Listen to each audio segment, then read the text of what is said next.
All right. Welcome to the Piper Carter podcast, y'all. I am Piper Carter, and I'm going to open up with this young woman's music.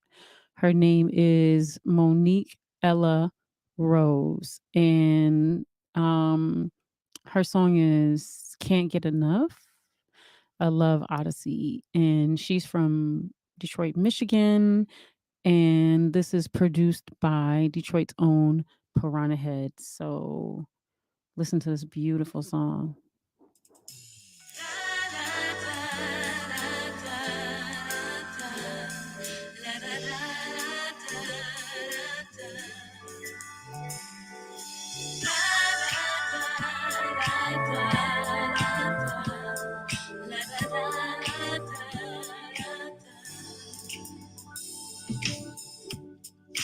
There's no shame in how you make me feel. It feels so unreal. With you, I know it's not a game. Your love is indescribable.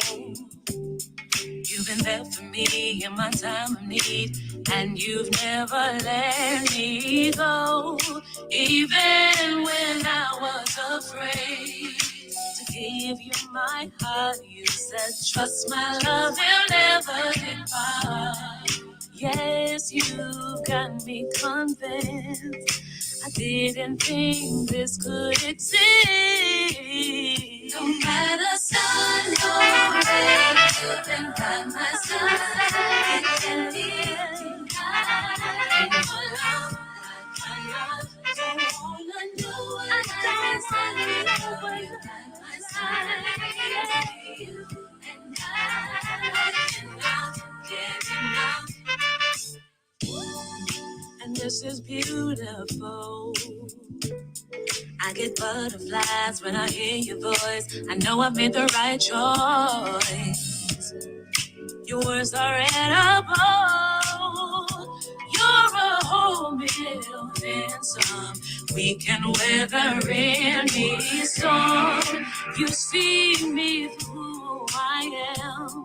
From the purest place, you'll take me to outer space. Just know that I'm all in, 'cause you have been my best friend. Oh, don't let the sun go rain. You've been by my side. It can be denied. Be denied.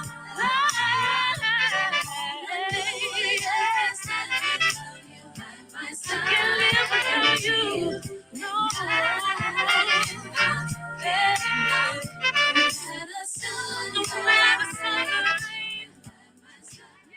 All right. So welcome to the Piper Carter podcast. I just faded that out. So you're going to have to go to her channels to, hear the rest of her music. She's really, really wonderful.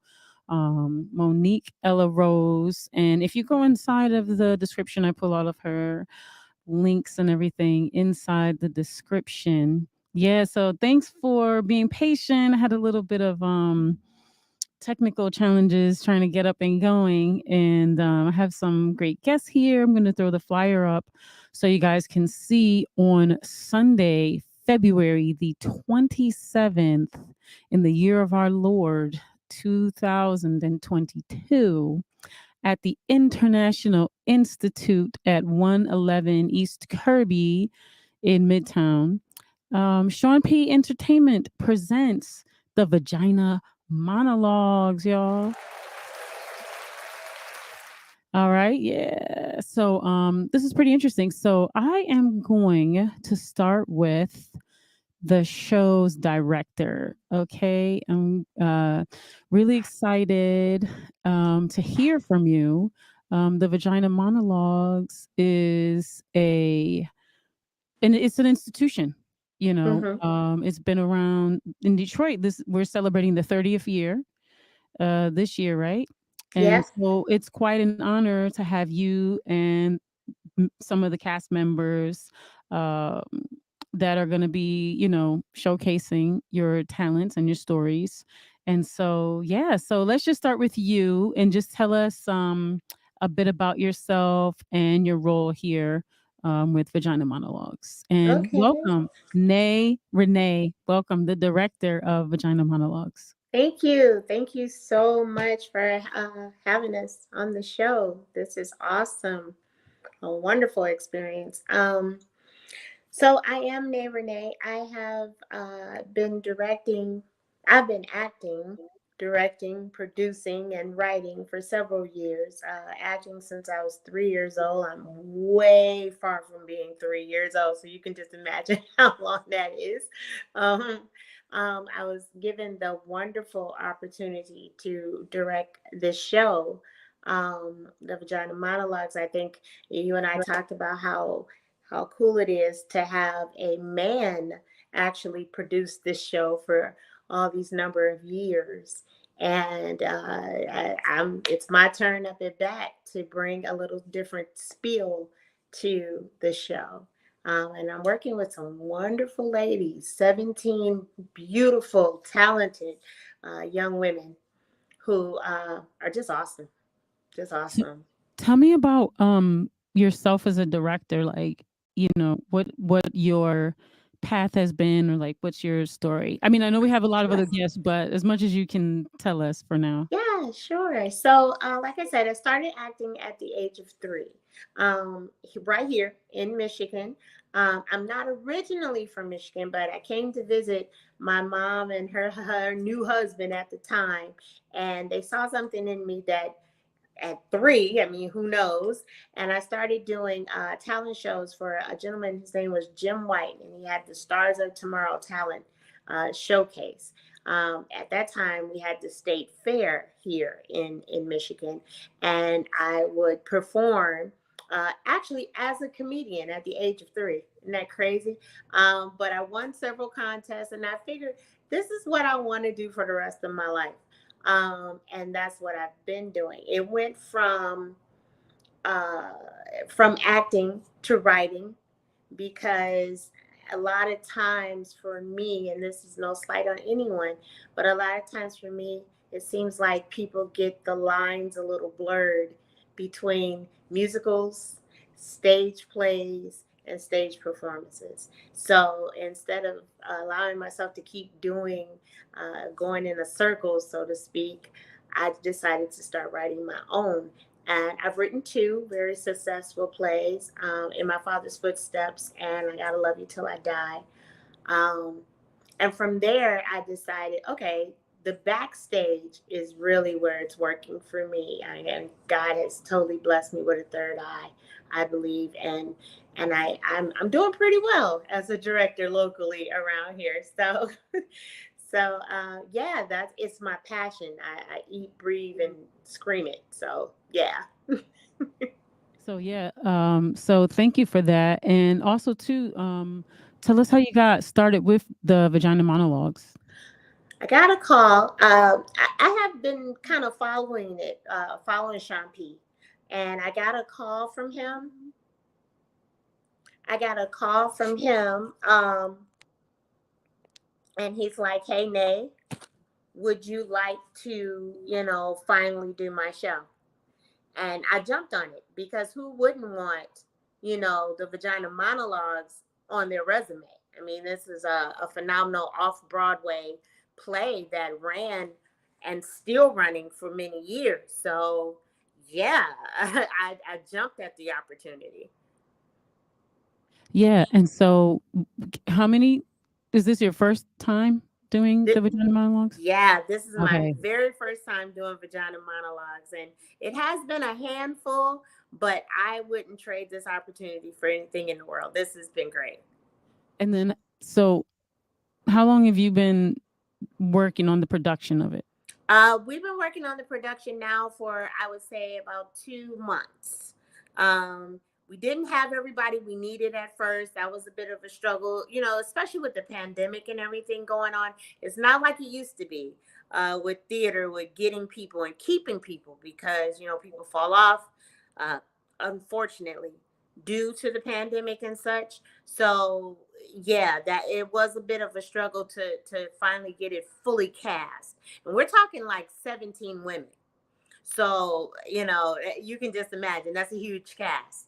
And like I said, it was pretty difficult at first, and so it took us about 2 months to totally uh cast it, and we finally have, and it's just been great. Okay. Well, I'm excited. Tell us the like mundane details, like the time and how much it costs and that type of stuff. Okay. Now, now, Piper, I'm gonna be honest with you. You asking me about the stuff that I don't do. To be honest with you, but it's my understanding that the tickets are $25, I believe. It's February the 27th. Doors open at 3 o'clock. There will be vendors available. There will be food available. To my understanding, I'm just in charge of the talent. So No, that's great. That's great. And then and before we bring the other women on, let's just hear from you some of your highlights of working on this production as a director. oh, absolutely. Can I be absolutely transparent? I Yes, never really please. liked this show. I never liked the Vagina Monologues. I didn't. I felt like it was a lot of lectures, so to speak. Everything I had seen prior to seeing Shawn do it here in Michigan, when I saw it elsewhere, I really didn't care for the show. Can you Um, just elaborate on that just a little bit? Sure. What made So you what Vagina Monologues is an appreciation of vaginas. To be honest with you, to sum it up, that's a taboo conversation. Women don't really talk about their vaginas. Women are very comfortable talking about sex. They're not very comfortable. Some women have never even seen their vaginas, surprisingly. Um, and even saying the word, a lot of women can be very uncomfortable with. What this play does, and now that I've dived into it as a director, what I see that this play does is allow us to own ourselves, own our womanhood, so to speak, and to be proud, and to open up to other women and to share, because I think especially in our community there's not a lot of talking about that you're down there, so to speak, you know what I mean. But this has allowed me, even myself, to open up even more, to be able to have those conversations with fellow sisters, to be honest with you. And it's been a glorious thing. I mean, really, I keep saying that because it has, to see the women that I've worked with and that I'm working with come out of their shells and be able to speak on things themselves, especially the women that are lined up on this show with me tonight. Yeah, thank you for that. And just I was paying attention. I was just promoting that we're on the show because we got started a little late. Yeah. So I got some communication with folks say put your phone down, but I'm promoting to tell people to come over and check out the conversation. So yeah. And so thank you for that. I think something that's pretty interesting when you talk about the uncomfortability of uh number one, the conversation part Mm-hmm. about the fear of being transparent about sex or sexuality or your body in that type of way. Absolutely. And also it sounds like possibly a I don't know if it's a challenge of communication with women. Is that what you were kind of Oh, absolutely. speaking on? Yeah, can you just elaborate on that part a little bit more? Well, let me elaborate by being a little more clear, having a little more clarity about it. It's not just sex that we're talking about. It's also about, like I said, some women have never even looked down there. Some women have don't talk about down there. Some women have been molested. Some women have been, as a child, grew up molested, raped. It covers a lot of stuff. You know what I'm saying?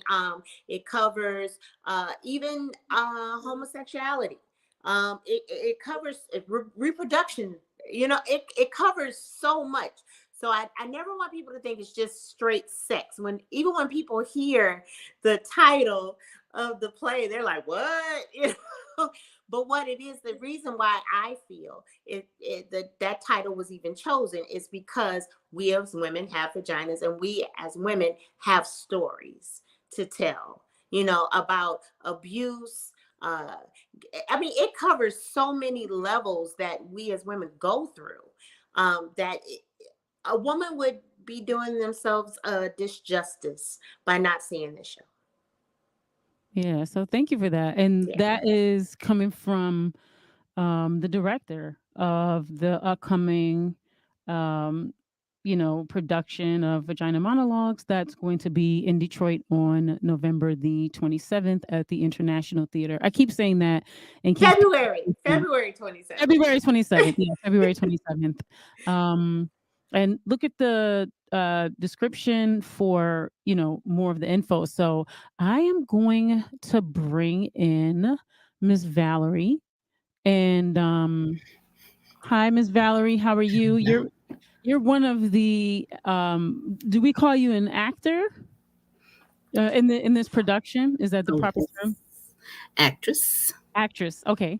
So thank you. You are an actress in this Yes. production. Yes. And I guess tell us a bit about your role and then tell us a bit about yourself.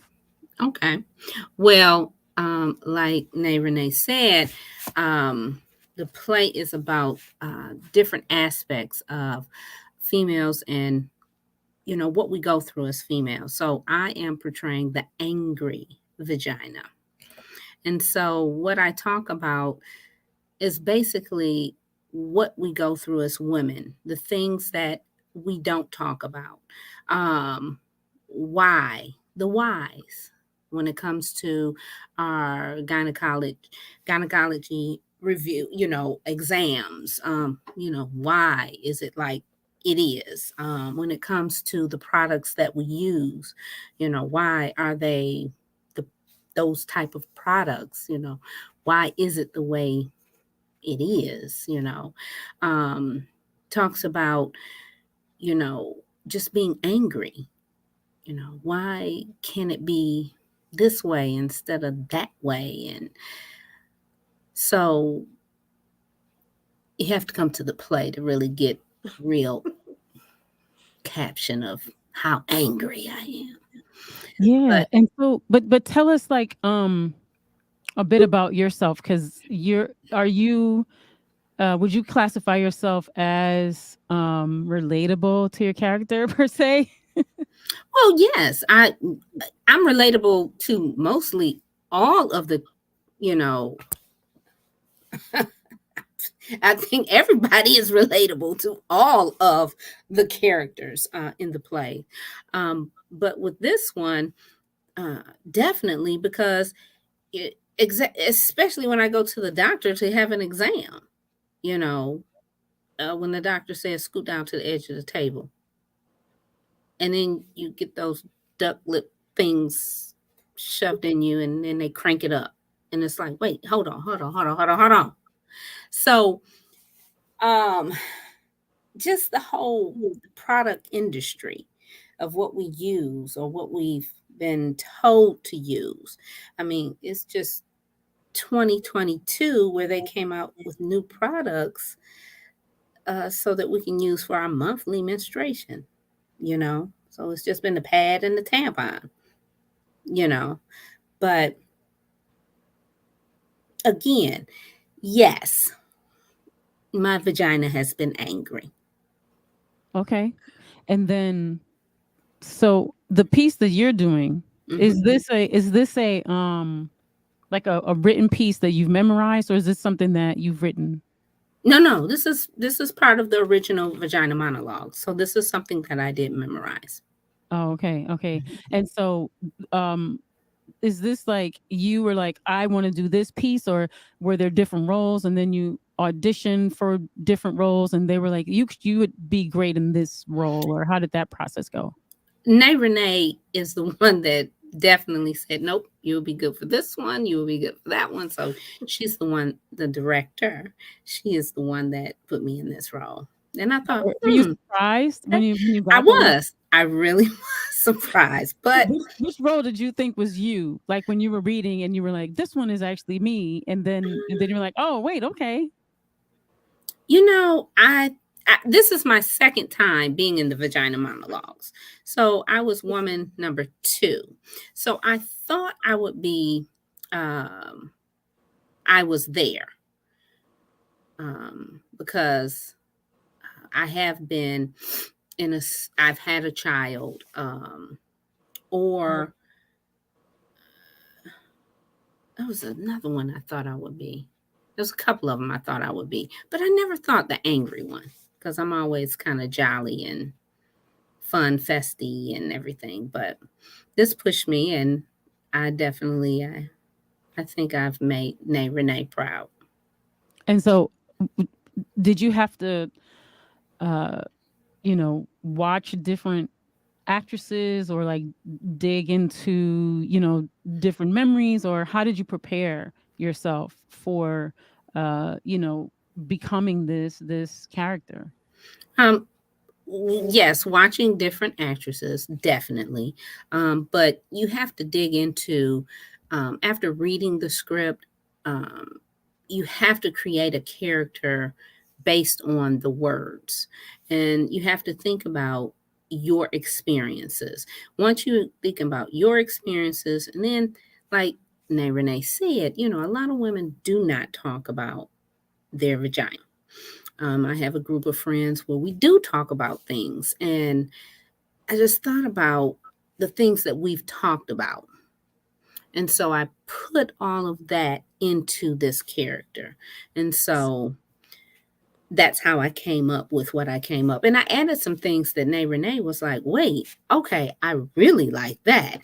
So it's, yeah, if I go on, I'll, spill the beans. So I don't want to do that. Yeah, that's okay. Yeah, we don't want you spilling any beans. We want people to get some beans at the show. Yeah, Yes. so that's what's up.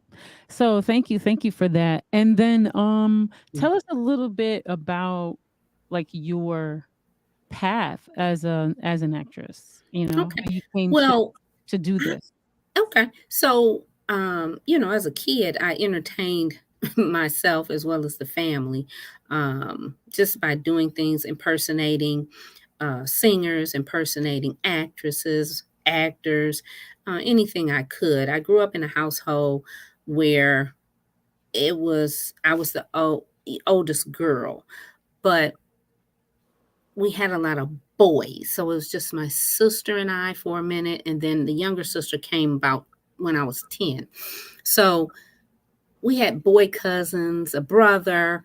And so it's nothing but a bunch of boys. So we couldn't really do too much. We just had to play with each other.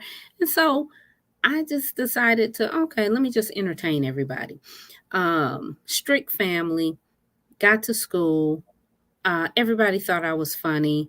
So that's when I kind of said, maybe I should do something.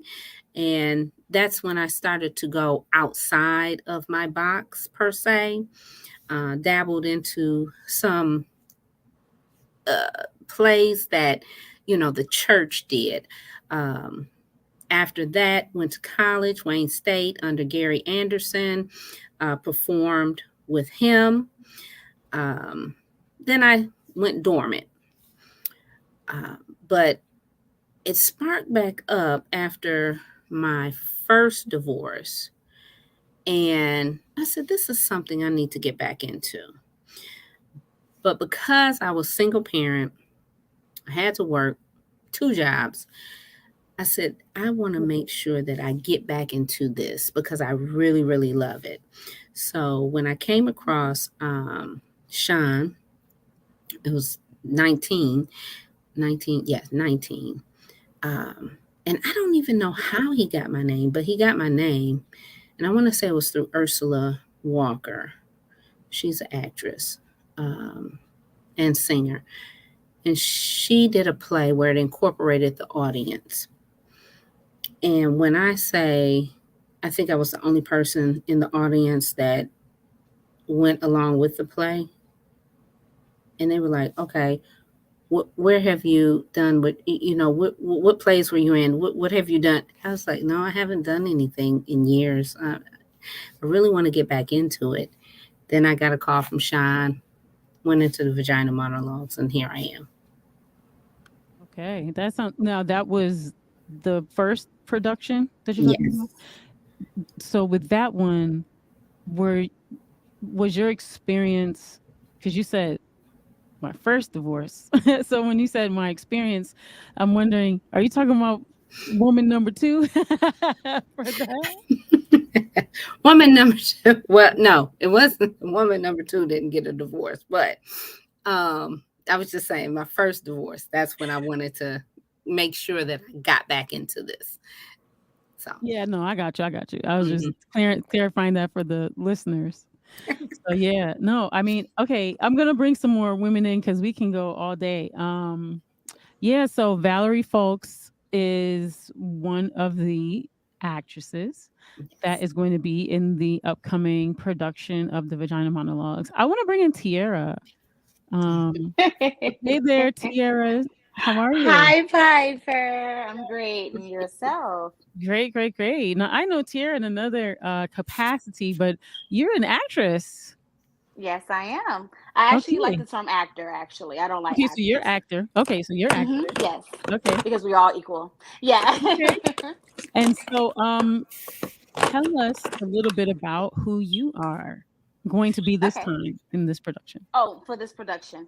Mhm. Okay, for this production, hmm, I am a woman who has loved her vagina, but has been hmm, hurt in so many ways. I put it that way. I've been hurt in so many ways. Mhm. I used to love my vagina, but now because of the things that has been done to me, I no longer love it. Put it that way.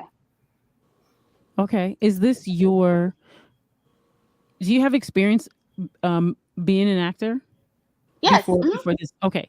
And Hmm. so within the context of the play, would you consider yourself like really really familiar with the Vagina Monologues before Yes. this year? Okay. Yes. In what Yes. capacity? Okay, so when I went to Wayne State, I actually directed and produced the Vagina Monologues for Wayne State and was involved in it with the Frankie Darcell and also with Shawn P for many, many years. I'm a part of Alpha Phi Omega Co-ed International Service Fraternity, and we used to do this every year to raise money for alternatives for girls. So I played my angry vagina. I played in cunt. I played a combination of monologues. But Okay. yeah, Can you tell us who you're going to be this time or no? my vagina was a village. I'll put it that way because I want people to come and experience Okay. it. So Okay. that's why I said my vagina was a village. I said that, I loved my vagina, but something happened where I'm starting to dislike it. Was hurt some type of way. This is different for me because in Shawn P's productions, I always played this one monologue because I love, and I don't care. I love moaning. I love talking about vaginas. Okay, vagina this, vagina that. I look at the vagina. I talk about vaginas, and I was the woman who loved to make vaginas happy. And that one I would just take the entire stage. And so what I do love and appreciate about Nay Renee, she said, I got another one for you. And this is a challenge because I was like, oh, I gotta be serious now. I can't just be on the stage moaning, teaching people my moans. You know? And you know what's interesting? So just give us like an understanding because you said you had done it for a while. So how many iterations or how many productions of it have you done? Ooh, so about maybe altogether, I've done maybe about 11 to 12 productions, different productions of this in different capacities. So from being a producer, director, to an actor, to actually being an actor, and and a producer combination, because at Wayne State it had a snowstorm one time. Half of the actors didn't show up. You know, we had to rock it out. Sadie was in it. You know, Sister Sadie. You Yeah. know, Sadie so Star. yes. You know, so about 12 Abisa. Shout productions. out to Abisa. Mm-hmm. So, okay, you guys been working on this for like 2 months. Yes. Did y'all know each other? Like No. so none of y'all knew each other. Well, I'm not gonna say none of us. No, Now, Piper. yeah, Now you you can't say know. that. Now you can't like my Piper really. No, I know about about 4 or 5 of the young women in there. We have done plays before. Tammy, the other Renee. We done. We did the Fall of Black Wall Street. Tammy and I. Tammy was my daughter, and I was dead. I mean, this is crazy. I played an old woman, and Tammy was my daughter. And I came back back alive. A combination of women that was in there. We actually did productions in the past. And so, what's it like, having 2 months to like put something like this together? Did you feel pressured at all, or was it comfortable? Like, what's the time period like? Because you have to learn, this monologue, and then really, really well, like, and it's like a 2-month period. It seems like so short. It is very, very short. And one thing about being an actor, or for other people actress, is that you need to learn how to challenge yourself. Pressure creates diamonds, and that's what you want. You want to become a diamond. Right. And as an actor, that's when I perform my best, is when you putting the pressure on me. It was very different. I haven't performed since the pandemic. I have some of my colleagues, they performed and done other shows, but me, I was like, I'm away. And this is my coming out from what almost 3 years, Yeah. And me too. And the international theater is pretty interesting because they support so many community yes productions and the art and all that. How has it been working with them? Amazing. Let me tell you about the International Institution. So I don't know, Piper, if you remember the Arts Place Detroit, that was also the Petty Players. That's where I started off at as a kid. So in the International Institute, and a young lady who sits at the desk, always when she sings, she's like, I remember you. I'm like, yes. She's older now, of course, but she's still a young lady. They supported the Arts Place. They supported Petty Players. They supported Mosaic, a combination of community theater. And even when we were doing a Redford Theater, I just did, like 3 or 4 years ago, did the Odd Couple. We went over there sometimes to rehearse, and we were actually performing in Redford Theater. So the International Institute, they're very supportive of the community. Very. They are. Yeah, this is exciting. You guys, we have there's 18 women in here, and we have like a quarter of the women. So I'm gonna bring in a couple more women. So I'm gonna bring you in, Karelyn. So welcome. Hello. So, okay, so we have the Village Vagina, and we've got the Angry Vagina, and we have our director. So tell us about your character. You're one of the actresses. Karelyn, do you say Dwame? Is that your last name? No, it's pronounced Dewan. Dewan. Okay. So Karelyn Dewan, thank you for correcting. And tell us about your character in this iteration of the production that's folks are going to see on November the 27th. February. I said December. You say November. November. It's February. February. February the 27th. I was waiting on Santa or something. No, it's February, right? We passed the little white boy with the arrow, right? Okay. And we about to go into these leprechauns or something, right? Absolutely. Okay. Right. So in between that. Yeah. So February the 27th at the International Institute on 111 Kirby, right? Okay, so yeah. So just give us understanding of like who your character is, like without giving too much, but like just get us interested. Well, my character is reclaiming cunt. Uh, The what? so reclaiming cunt. So reclaiming. Yes. Okay. Okay. Mm-hmm. Yeah. So as we all know, cunt is a vulgar word that's used to describe a woman's genitals. And in this piece, my character, she's not having any of that. She reclaimed it and gave it a whole new meaning. So, which was a challenge for me, okay?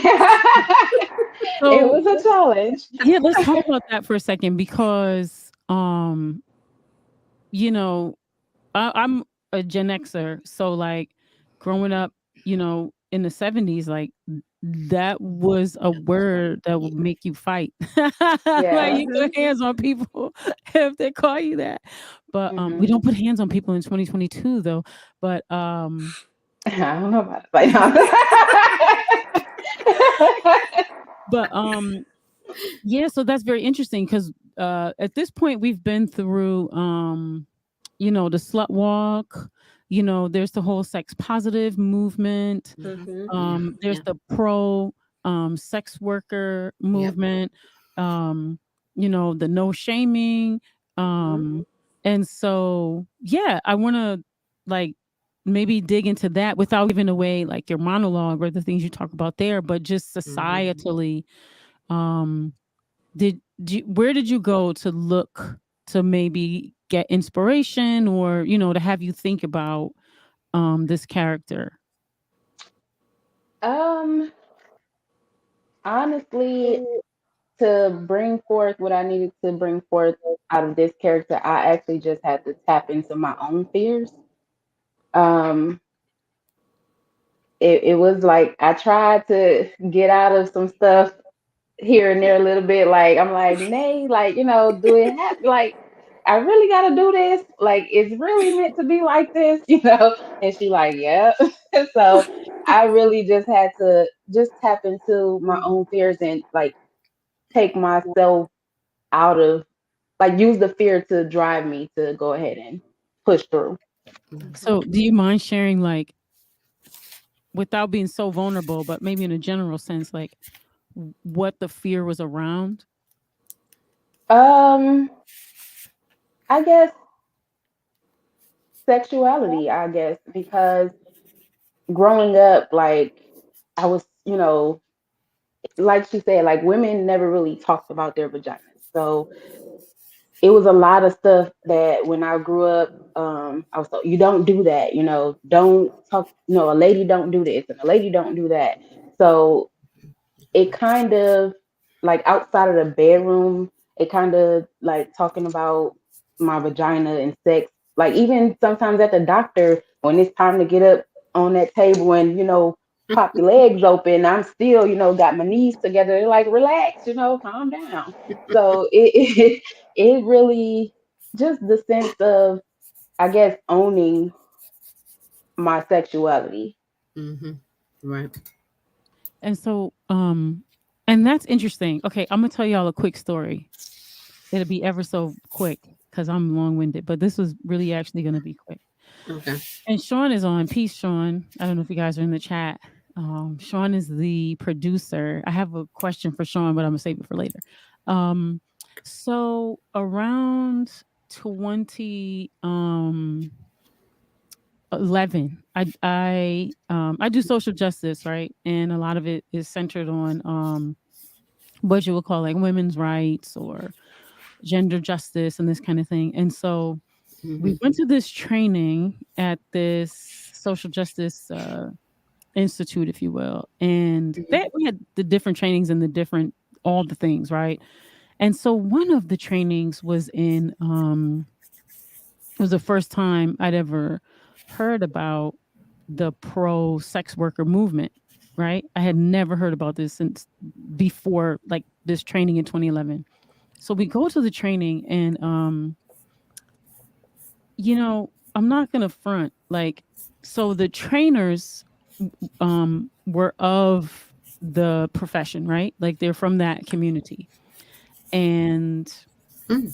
one thing, they were young, like, I'm not gonna front, like I was a little like, oh my God, because they were teens, right? And so they Mm. developed this organization, and the organization was to help um keep them safer, right? It's almost like, you have the different programs of like, we're not going to talk about, like not doing the thing, we're going to talk about how, if you're going to do it, like how you do it safer, right? So they did the whole presentation and talked to us about, they had support for the women to all the things that person that does sex work on the street, would need. So access to medical care, access to ways to get, food and things like that. If they have children, like, support for, all the things they need for their kids, and then, Mhm. all types of testing things, but then Mhm. also, if they have a drug dependency, so the things they would need, for that, and then how to report bad Johns and come up with these lists. Like it was all the things, right? Bad cops, like it was all these things. Mhm. And what I found with myself, the whole time I just kept thinking, like, yeah, do you have like a pathway for you to get out, you know, Mhm. of the game, so to speak? And Mhm. one of the young women said to me, like, yeah, that's why we're doing this training, because we have to train, more people that are not in this, that there are people who actually like this is a Mhm. choice. And so it's not about getting out, it's about helping people be safer. And that is still something I struggle with. I'm gonna be honest with you. But I struggled with that for like a long time, right? Around but like I said, that was my introduction, right, into the sex positive movement. And then from there I met so many, what would you call it? Like iterations of that, if you will. Mhm. Um, all the way through to, all the things like, because, sex positivity is an entire movement that includes all these different things, right? And so I Mhm. I Mhm. I Yeah. see Vagina Monologues as being um one of the, I'm gonna call it an institution Mhm. that allowed, I'm gonna say like regular people to Mhm. to into the world of sex positivity, because there are all the things, right? There's all the Mhm. things that Right. have to do with um having a vagina. So I'm just Yeah. wondering, like, as you're, and thank you for listening to me. I didn't mean to be too long-winded, but I'm just wondering, Karelyn, as you're um going through this process of, you were saying that you were facing your fears and you were like moving through your fears, like, um, did you have uh moments when that felt I'm going to use the word like maybe traumatic, or made you feel like unsafe, not in the production or with the director or with the play, but like as you're, cuz I'm just imagining, as you're saying, moving through your fears, like what is that process like? Because I imagine that many women uh, would feel the same way, right? To have to be, that vulnerable, or to face like a fear. So I'm wondering if you can kind of help us like understand, like what that's like, what that was like for you to like be able to, be in that process. Right. Can you help us, take us on that journey with you a little bit, like mentally and emotionally? Um, I wouldn't really say that it was anything traumatic that I, experienced during it. I would say a lot of discomfort. Um, I guess, and then like growing up in the church, my whole life, and it's Mhm. like the peace that I have is like, I don't know, is out there. Like for me, is I've think maybe in the comfort of my own home around, you know, those my family members that I'm familiar with is a certain level, I can open up and do certain things. But to do this in front of a room full of people that I'm just meeting, it was a level of discomfort. Mhm. Um, I guess because it has a lot of moaning and stuff has to go into this piece. And outside of the bedroom, like, I don't know, I guess I was clutching my pearls a little bit, it was like, um, I don't know how to explain it really. Just like discomfort, I would say. Um, because growing up in the church and because of the way that I was raised, a lady don't do certain things, and it just felt like I was doing something out of the norm. Mhm. And so thank you for that. And so this is like the 2 months ago, right? When you get introduced to, okay, you're gonna, I need you to do this. At what point between then and now, we're 2 months down, were you like, oh yeah, I'm doing this now, this is me, this is who I am. Where did that part, occur? I don't think she still have arrived yet. I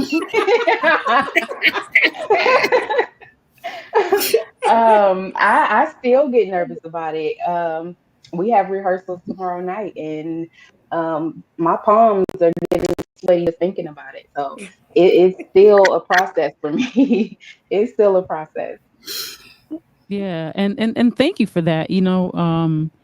It's almost like, anyone that gets to go see this gets to live like vicariously through all of you, and then hopefully, um it's interesting. It's like, I hate to say it this way, it's the only thing I can think of, but like, if I see somebody throw up, then I'm gonna have to throw up. But it's kind of like, if you see somebody like go through something, it kind of helps you see yourself in that a little bit. So Mhm. yeah, thank you all, for your vulnerability. So I want to bring in so look, and the gang isn't even all here. This is like the last gang member that's going to be here this evening. And so I want to bring you in, Lauren. So Lauren's session is also so how would you, are you an actor, actress, performer, creator? How would you describe yourself? Actor, actress is good. Okay, wonderful, wonderful. So thank you, Lauren. Tell us a little bit about, your character and who you play in the Vagina Monologues that is going to be February the 27th at the International Institute. Yes. I am actually playing Islamic lady. Um, and basically she is getting abused by her husband. And it kind of like I had to do a lot of research of what they did in their countries, Islamabad and Baghdad. And then I started kind of like getting very emotional trying to get into the character, and try to like dig deep into what I was doing. But yeah, it's very very emotional, and what they have to go through in their countries, being an Islamic woman. And yeah, it's deep. And so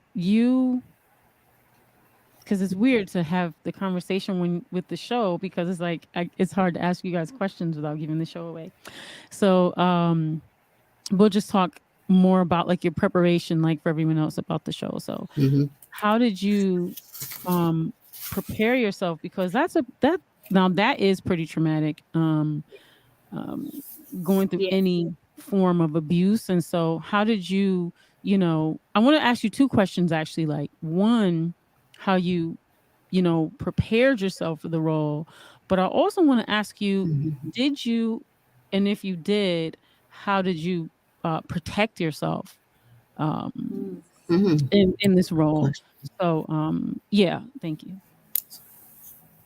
Oh, so what I did to prepare is I definitely had to, because I hadn't heard of vagina monologues before this, and so I went to YouTube and I just researched all the vagina monologue productions, and then I came across mine, and I got a feel for how they did it, and then they kind of directed me in the way that she wanted me to do it, and so then I did like I said, research of the country that I was doing it in, and um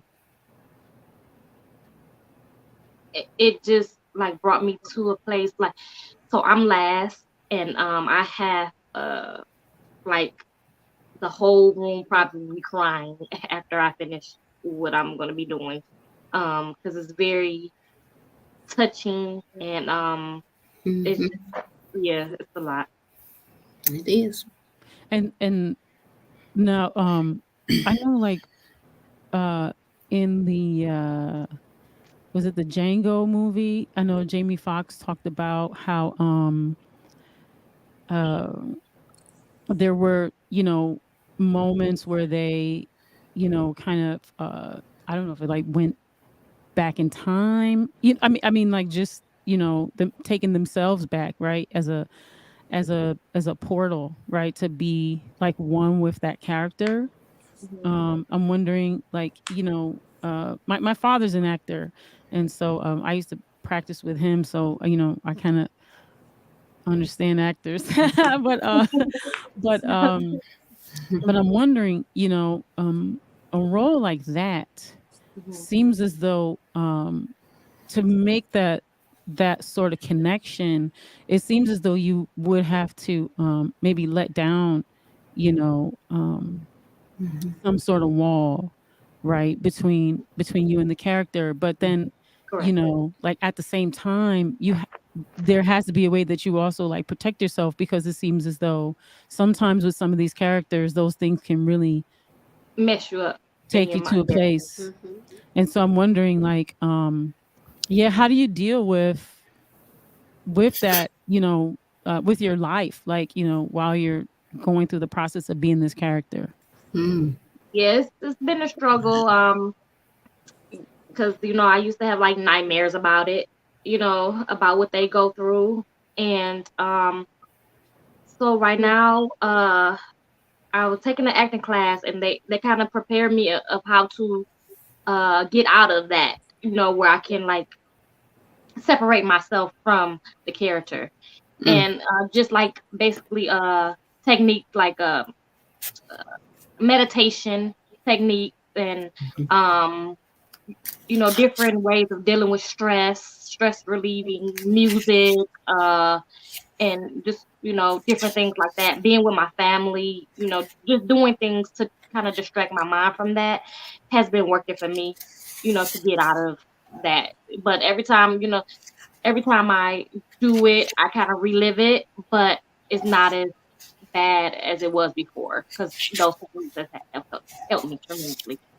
Hmm. Yeah, and so, I mean, that's good that you're saying that you're taking acting classes. I wonder, um, like, you know, the it's so powerful, thinking about like the work. Because for me, I remember the first time I heard about Vagina Monologues, it had to be like 25 or so years ago. I feel like it was the 90s Mm-hmm. when I first heard about Vagina Monologues. And I remember I lived in New York City, and so people were like, and it was all white women. So I just remember people Yes. had like a lot to say Yes. about Yeah. it. And I feel like I'm trying to remember. No, so I, see that Shawn has been doing this, I guess, like 20 plus 30 years, right? And so I hadn't seen the Detroit one. And so my whole orientation to Vagina Monologues was, white women and white Mm-hmm. women's stories. And I hadn't really, I'm trying to remember the first time that I even heard about Black women doing Vagina Monologues. And I feel like it was possibly like a decade ago. It Mm. was like, a long time after Black women had been doing Vagina Monologues. And so I'm wondering, is there, um, if you guys have seen like the original ones, and Mm-hmm. then is there something different about black women and women of color doing those Well, vagina monologues? I can answer that I too. think the answer to that is absolutely yes. Yes. Um, the women, the women, uh, for one, the one thing that every woman you've spoken with so far has said, kind of, I decided to take them out of their comfort zone, out of what they thought they were going to do, so to speak. Um, and I did that. I did that for two reasons. One, I wanted them to know how powerful they were as actors. A lot of times, if you put yourself in the box, that's exactly where you're going to stay. Um, but to think outside of the box, the whole point of acting is to be vulnerable on stage and to become something that you're not definitely comfortable with. You know what I'm Hmm. saying? Hmm. Because if you keep doing what you're comfortable with, are you really acting at that point? You know, or are you just being who you are because you're comfortable with it? um the spice that as I told you, has this show has never been one of my top faves. And I'm not going to say it's because of any color or race or anything like that. It's just, it seems so much like a lecture. I think black women, or women of color period, not just black, but women of color period, bring a certain kind of spice, a certain kind of sass to anything we do, right? Right. We're going to do it in our own way and our own fashion. Once we decide to let down that guard and allow ourselves to open up, we're going to put our own little stank on it. And that's what these women have done. Hmm. I have to Hmm. be honest, I feel totally different about the vagina monologues. Now, not just because I am what the director, no, but I feel differently because of how they're bringing it. I tell them at this point, it's their show, not mine. I can only guide them through because this show is so difficult Right. with the topic that, you know, we can have sex, but we can't necessarily talk about sex. We can go to that doctor's appointment, but we can't necessarily talk about what happened when we went. You know, we can't open up to our men and say, yeah, this is what happened at the doctor. You know, that's most of the time that's kind of taboo. Just like with the angry vagina, uh the fact that a tampon was created by a man, why is that? You know Why what I'm is saying? that? I mean, those kind, and that's, I mean, to have your man go to the store and get those products, for all those things are like taboo. You Hmm. know, if you find a guy that does that, you think you found something. You know what I'm saying? Right. Right. Um, the reclaiming cunt. I mean, it's just like, you know, the B word. We all reclaimed it. You know what I'm saying? We call it the boss bee and the bad bee and the this bee. You know what I'm saying? And to take that word like cunt and reclaim it is powerful. Hmm. My goal as their director is to show them how powerful they are within themselves. Some of the women, not necessarily these, but some of the women had some insecurities where they didn't really realize their self-worth. And as they've been becoming these different characters, then you can just see the growth in them as Hmm. women.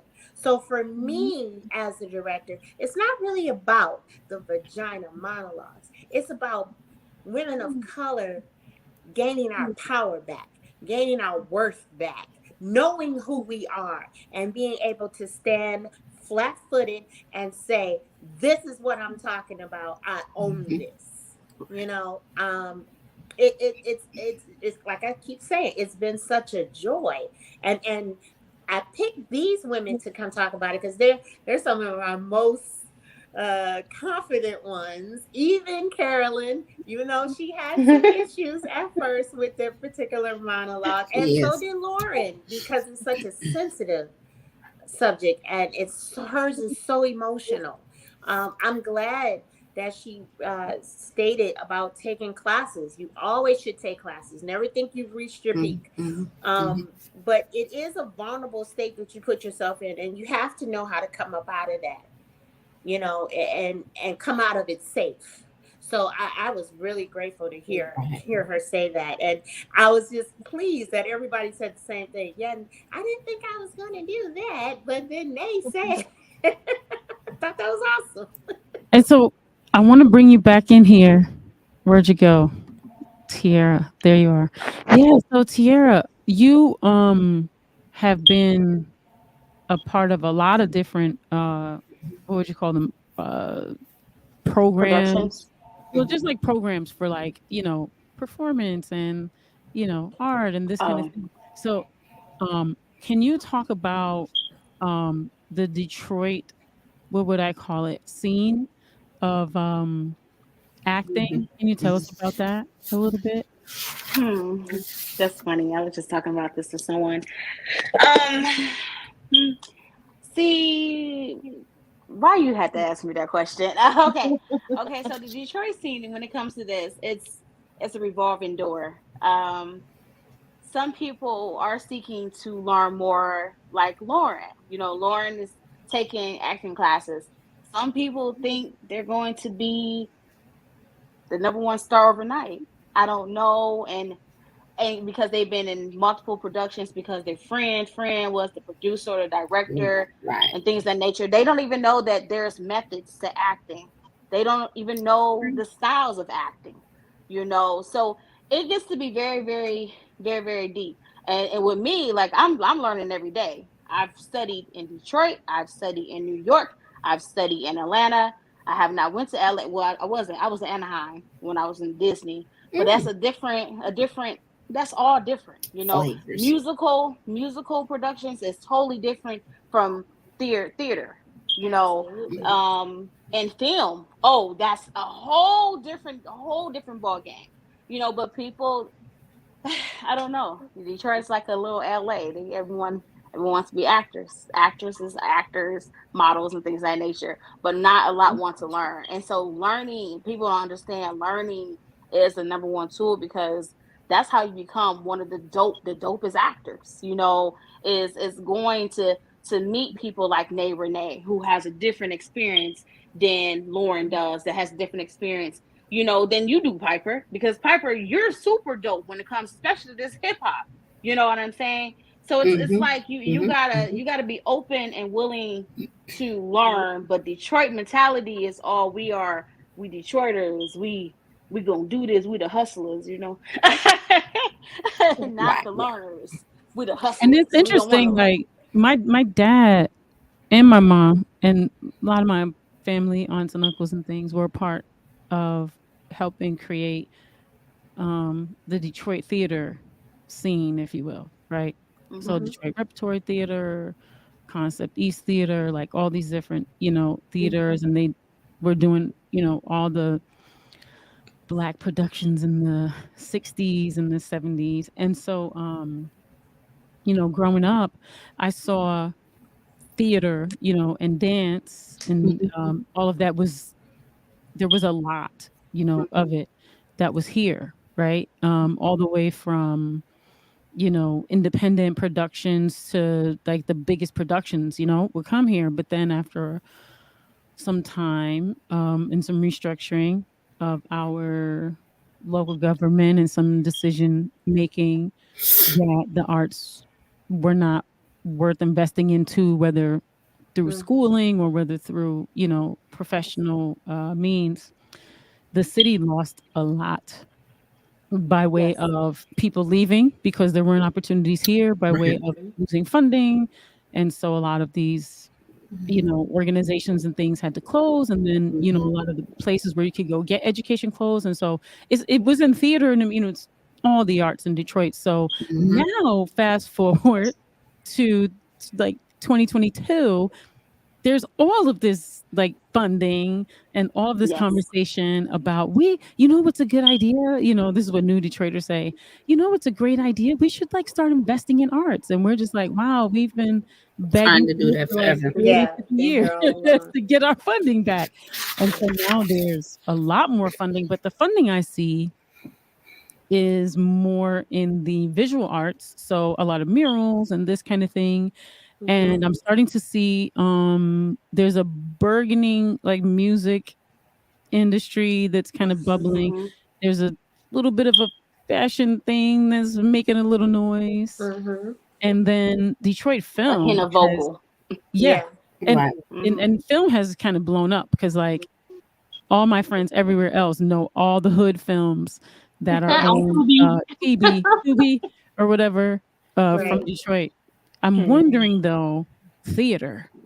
Where is theater um in terms of like as an industry, I think here in that Detroit? What's the state of theater industry here in Detroit?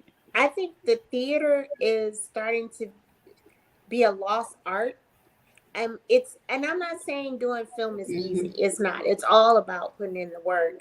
Mm-hmm. But however, theater is very raw. You only got one shot. You got one shot, Hmm. and Mm-hmm. there's no do overs. Where with the movies, you can cut, and do it again, cut, do it again, take Mm-hmm. 19. You don't have that opportunity in That's theater. right. And that's one reason, me personally, is one reason why I stay right there in theater, because of that rawness, that feeling, ladies, that feeling you get when you're on stage, that reaction, those reactions that you feed off of the audience, unlike doing film where you have to wait until the premiere to see what the audience thinks and, Right. all of that. And that's fine for somebody. I'm speaking for Nay Renee. I need that energy. I thrive on that energy. We do have a few, but also, and again, this is just my personal opinion, the concepts are off when it comes to Mm-hmm. theater. You have these stage productions that people want to call stage plays, but they're mixing this music. It's so, what are we doing? Is it a musical? Is it a stage production?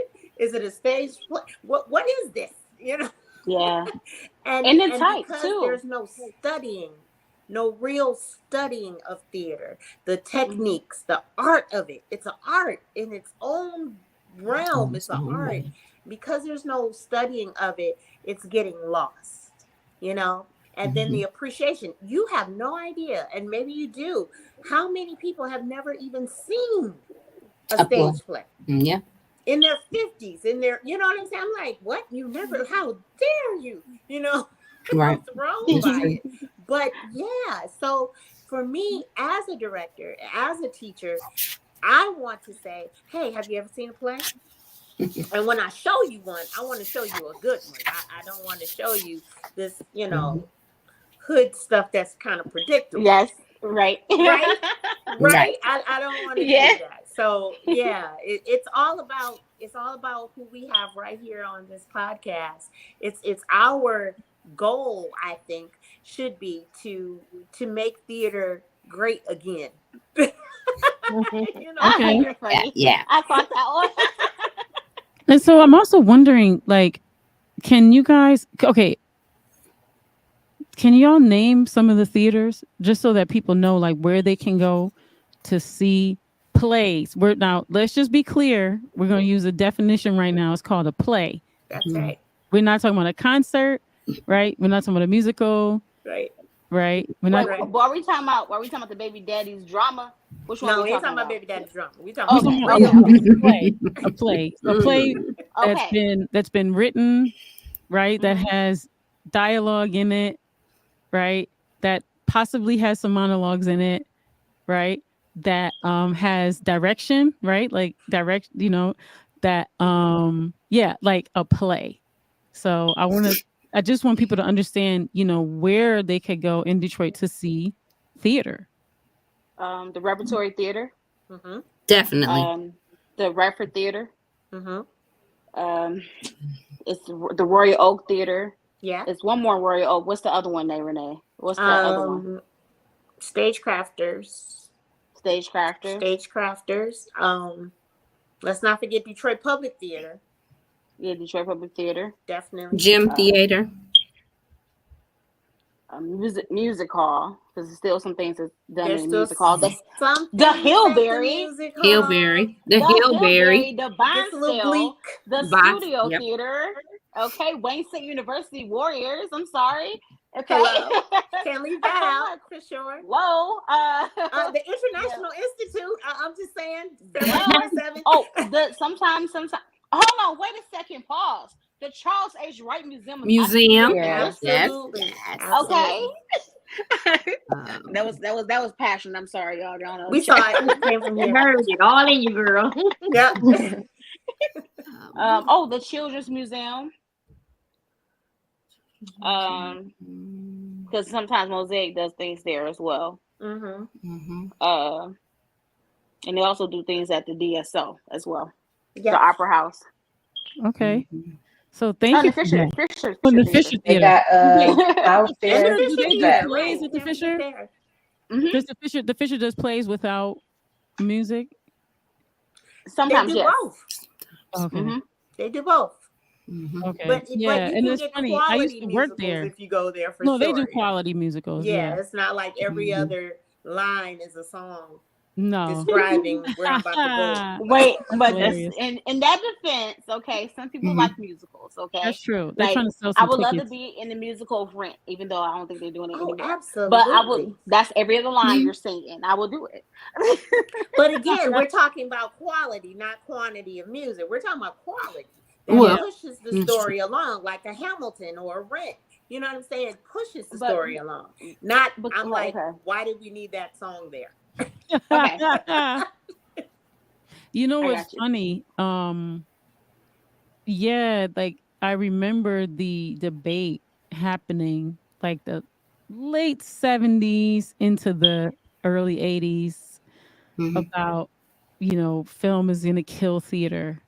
And I remember everyone saying, "Oh, that'll never happen," which is interesting. And then the debate, like in I guess the same time period, 70s, 80s, like TV is gonna kill film.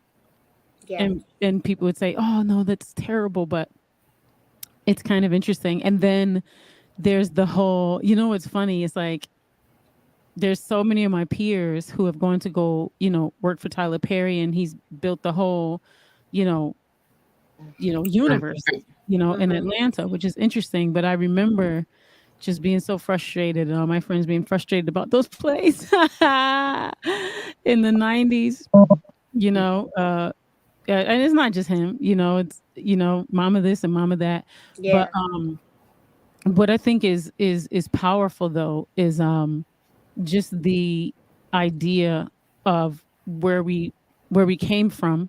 I mean, in terms of not even being able to be like, on a stage, to having our stories told and to telling our stories, and to now, you guys have like taken this, I'm gonna just call it an institution, and reinstitutionalized it, if you would. Just like, just like, because I mean 30 years that's a long time. Long time. Oh, here's David Rambeau, Concept East Theater. Yeah, we were just talking about theater history just now. So yeah, it's just interesting that you're taking this production that people are used to seeing in a certain way, and you're gonna like create new life with it. You know what I mean? What are you guys most excited about for your audience on February 27th at the International Institute? Well, I know I'm most excited about theater coming back. The pandemic took so much away from everyone, and I'm just happy that we're able to get back on stage and people are actually able to come back and see us. That's what I'm happy about. Yeah, that's exciting, huh? Yes. As a director, I'm excited I'm not excited about the audience. I'm excited, although I do want audience members, so don't get that twisted. But I'm excited to see the ladies really come to life, because if they come to life, the audience will come to life. So that's a given. But I'm excited to see them get out of the drawing board, get away from the drawing board, actually get out there, stand on their feet, and own their stuff. That's so exciting for me. Well, I'm excited. I'm gonna come after you because that right there, I'm excited about all what she said, including letting people, pretty much informing people about the highs, the lows, the good, the bads about vaginas, and allowing people to understand that it's okay for us to say vagina all day, every day. It's okay for us to call it a coochie snorcher. It's okay for us to call it coochie, whatever, twat, whatever you want to call it. It's okay because that is what we have, you know. And the word cunt, it's okay now. You gonna reclaim it. It's okay. Forget tampons. You now you just use I guess underwear and stuff. Underwear. I know. You know, Still have diva cups and things. You know, I know, but just whatever you want to do, it's your body. You can do it, and also to inform people of the things that's been happening overseas, and not just even overseas. What's happening right here in the city of Detroit? You know, sexual assault, sexual abuse. You know, rape. You know, this combination of things, and just being informative to people, and they're listening, and they're laughing, and they're crying, and they're confused. They're like, "What's happening next?" You know, they're concerned and taking action. So that's what I'm excited about. How about y'all, Lauren, Karelyn? I'm excited to get back on. I mean, to get on the stage. This will be like my first time because I am, as an actor, I started out. Well, I didn't start out because I was in plays in high school, but as an adult, I started doing film. So this, as an adult, will be my first time on the stage, and I'm very excited about that because it's very different, as we were talking, than film. So I can't wait. How about you, Karelyn? For me, I'm mostly excited, like Renee said, to see all of the ladies just um, open up, and how she always tell us, you know, to get out of our head and just let go, just to witness everybody up there just letting go, like, because everybody works so hard, and you know, in rehearsals, everybody's, you know, putting in the work. So I'm just excited to see what everybody do, and to see them let go and, you know, produce.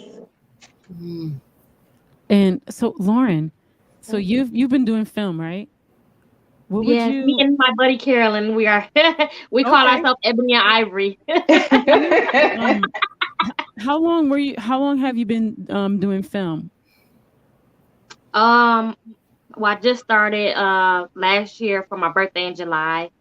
My 35th birthday, I said that I wanted to get back into what I always wanted to do, which was acting. And I didn't care what form, but when I started back up, film was kind of what was, popping. So that's what I went towards, and that I've been in a couple films as extras, and just to get a feel for it. And now I'm going to be getting supporting roles and leads soon. So what's that like for you now?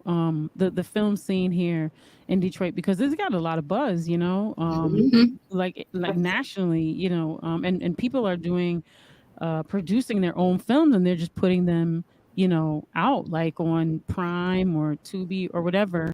And Yeah. so what do you find is maybe similar or different about your experience working in film versus working in theater? And the film is, have you worked with a lot of guys? No, I'm not sure. Are there a lot of women like Yeah, doing directing and definitely the producing, or guys is are it dominant a lot of guys? Yeah? in the film, but I have worked with some phenomenal women directors who's coming out now. And they can, run suckers around the men now. But yes, I think that like we were talking about before is very different, the two aspects, even though they both are art. They but one is like you on the spot. You got to do it right in there. You can't mess up your lines. And the other, of course, you get to stop and re-record and very long days on set. Like that's the big misconception of filming. It's like 12 hours as opposed, So I think I like both of them actually. I like both of them in different aspects. Yeah. And so for the play, right? How long do you spend, like, preparing, like, trying to memorize your lines or, get it right or whatever before you feel, like you've got it and you're comfortable, you could do it like in front of other people? Do you ever? I Well, I don't was know. to say, I'm still learning, to be comfortable because I don't. Yeah, it's like, and then it's like that rush of the audience, like right there, as opposed to you being behind the camera and you're still everybody watching you, but Right, it's right. just different with a whole bunch of people in the audience. And it took me. Yeah. I'm still learning my lines actually to this day. Don't kill me, Nay. I will, but that's okay. Go ahead, tell the story. But you're gonna know them by the 27th, right? Yeah, but I But got it. yeah, I got it. Don't worry. But if you don't, it's theater, so Yeah, I'm gonna wing it. That's the other part. Yeah. and so yeah, and then like they were saying with the film, like how you could stop and redo it and all that. But theater is like basically once you say it, it's out there, and you actually just gotta kind of go with the yes and you know just keep moving because ain't no hold up. Let me do that Right. over. Not so at all. have y'all done, so when the 27th comes, is that gonna be the first time that y'all perform this in front of an audience, or have y'all done this in front of this That'll be first time. iteration? It'll be the first time, right? It'll be the first time. Wow, this is exciting then. It Yeah, is. I've been their only audience for 2 months. Yeah. This is very exciting. So Mhm. so Valerie, Yes. you where does your piece come within, the production? It's at the more it's beginning part. No, you're at the end of It's close to at the the second end half. of before the Okay. second half. Okay. Okay. And so are y'all doing a like a break, like a intermission? Mm-hmm. Okay, okay. So I wonder when you guys do um you know your iteration of Vagina Monologues this time, will y'all have like a social media component to it, like any sort of live or hybrid or any sort of like virtual aspect, or will it just be like y'all gonna come down here and see the show because none of this is gonna be like on anybody's social, you know? Right. Right. Yeah. You sit there, you get it, or you missed it. Mm. You don't want to miss it. So Mhm. get your ticket and get your butt in the seat. That's Okay, the so speaking of getting a ticket and getting your butt in a seat, so it's February the 27th. That's on a mm-hmm. Sunday. Mm-hmm. We said it's going to be at 3 o'clock, right? Mm-hmm. And Doors then open. Yeah. Doors open. doors open at 3 o'clock. The tickets are $25. If you want to get your ticket right now, go into the description of this podcast and check the phone number there for Mr. Shawn P. Williams, who is actually in the chat, as well as David Rambeau, who is with the Mm. Concept East Theater. Mhm. Um, yeah, no, we tell them three, Shawn. That's because four is Black people time for three. No, just kidding. Right. Exactly. Doors open at 3, Shawn. That's about right. Mhm. No, but yeah. So I mean, I just want to ask Shawn.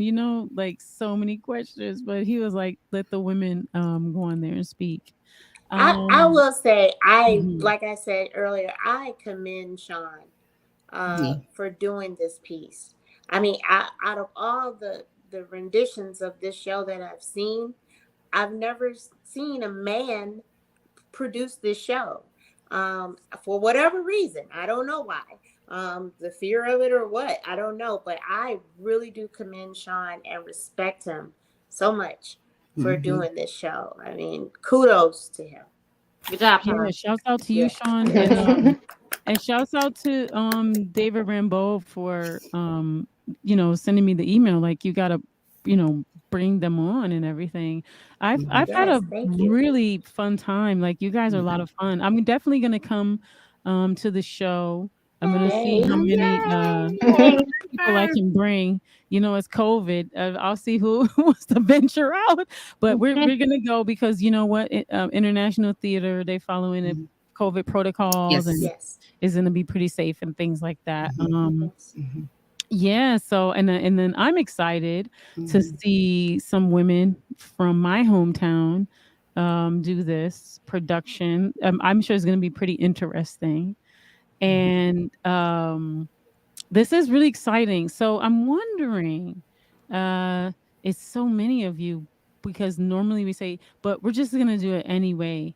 And I just wanted you guys to do just one go round of maybe something that your character would say to the audience. It doesn't have to be like a line, but just like you as your character, like what would you want to tell the audience before next week, and then give us your socials in your characters in character, give us your how people can find you on social media. So you know what? Since you're the director, Renee, I mean Nay, we start with you. Give them a chance to like get into character. Everyone's like, okay, scene. But so we'll start with you, Nay. Give us like, some message to the audience and then also your socials. Okay. So the girls are going to love this. So what we're going to do today is we're going to contact Nay at Nay Renee, period, on all social platforms. I make it very easy for you. Think outside of the box, be vulnerable, go to your computers, type in Nay Renee, and find me. Action. I love it. Okay, how about you, Valerie? You ready?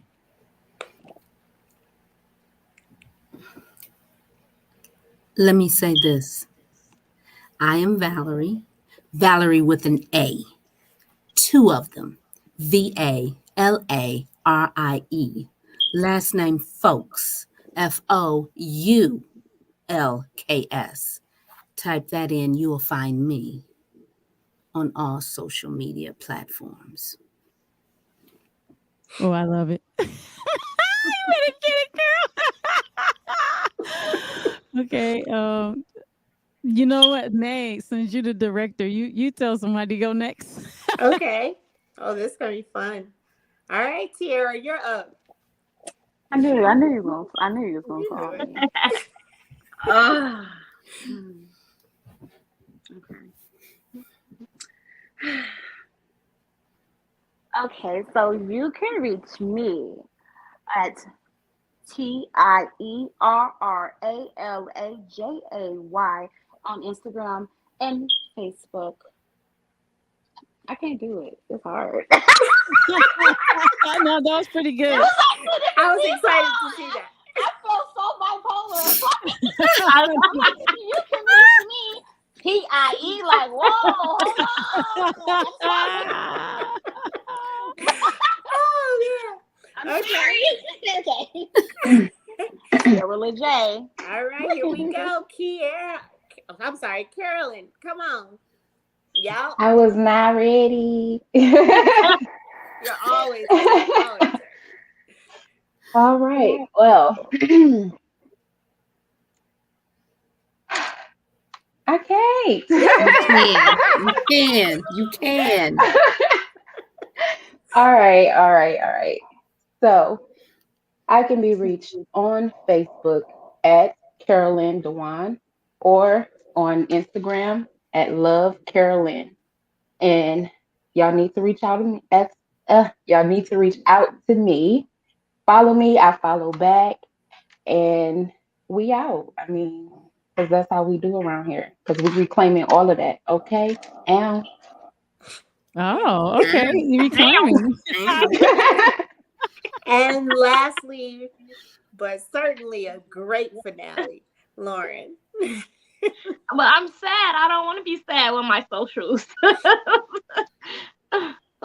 was Um, bipolar, clearly. Right. right, I know. That's what I'm saying. I got to be bipolar. I, I don't. I'm not that easy to find. You know, I don't have all my names on all social platforms. So I'm Lauren Session on Facebook, and I'm Miss with a Z Lauren one on TikTok. Follow me, and I am Lauren Michigan actress on Instagram. And scene. No, thank y'all. That was pretty cool. I told y'all I come from theater family, so we used to doing stuff like that all the time, like improv and acting crazy. But I appreciate all of y'all coming and being vulnerable, sharing your story.